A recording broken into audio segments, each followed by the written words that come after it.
یہ ایک سورہ ہے جس کو ہم نے نازل کیا اور اس کے احکام کو فرض کر دیا اور اس میں صاف صاف آیتیں نازل کی تاکہ تم یاد رکھو۔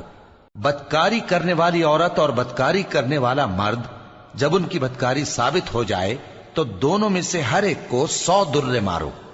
اور اگر تم اللہ اور روز آخر پر ایمان رکھتے ہو تو اللہ کے قانون کو نافذ کرنے میں تمہیں ان پر ہرگز ترس نہ آئے،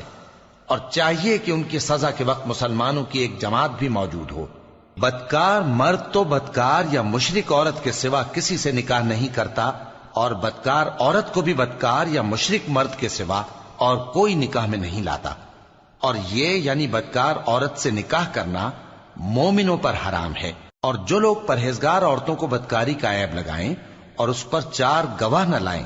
تو ان کو 80 درے مارو، اور کبھی ان کی شہادت قبول نہ کرو، اور یہی بد کردار ہیں۔ ہاں، جو اس